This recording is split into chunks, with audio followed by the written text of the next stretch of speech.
పహల్గామ్ దాడి గురించి అందరికీ తెలిసిందే. ఆ దాడి జరిగింది 28 మంది మీదే కాదు. ఆ 28 కుటుంబాలు బాధపడతాం అనేది వాళ్ళకి తీరని లోటు అనే సంగతి అందరికీ తెలిసిందే. ఆ 28 కుటుంబాలకే కాదు, 140 కోట్ల మంది భారతీయులకి ఇది చాలా పెద్ద దెబ్బ.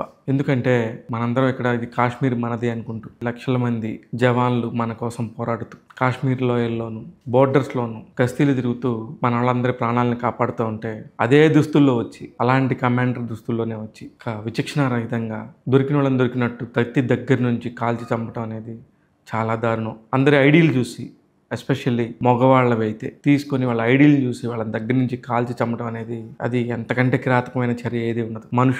అసలు మనిషి జన్మ పుట్టిన వాళ్ళు ఎవరన్నా ఇలా చేస్తారా? అది ఏ కులమైనా అయి ఉండొచ్చు, ఏ మతమైనా అయి ఉండొచ్చు, ఏ దేశమైనా అయి ఉండొచ్చు, ఏ ప్రాంతమైనా అయి ఉండొచ్చు. ఒక మనిషిని చంపే హక్కు ఎవరికి ఉంది? ఒక మనిషి ప్రాణాలు తీసే దారుణం ఎవరు చేయగలరు? వాళ్ళు మనిషి పుట్టిన వాళ్ళు అయితే అలా చేస్తారా? ఇకపోతే 2000 సంవత్సరంలో కూడా ఇలాంటి సంఘటన ఒకటి జరిగింది అనంతనాగ్ జిల్లాలో. ఆ రోజున కేవలం సిక్కి సంబంధించిన వాళ్ళని మాత్రమే పిలిచి మిలిటరీ దుస్తుల్లో వచ్చి వాళ్ళందరినీ చంపేసి వాళ్ళు భారతీయులే అన్నట్టుగా చిత్రీకరించే ప్రయత్నం చేశారు. తర్వాత ఈ దాడి ఎవరు చేశారని చెప్పేసి భద్రతా బలగాలు పట్టుకుంటే అప్పుడు ఇదే ముష్కర్లు చేశారు, ఉగ్రదాడి. లష్కర్ ఏ తోయిబా అనగానే పాక్ సైనికులకి సహకరించే ఒక ఉగ్రవాద సంస్థ. ఆ ఉగ్రవాద సంస్థ సంబంధించిన వాళ్లే ఇప్పుడు టీఆర్పీ అనే ఒక సంస్థ, ది రెసిస్టెన్స్ ఫోర్స్ ఈ సంస్థ పేరు.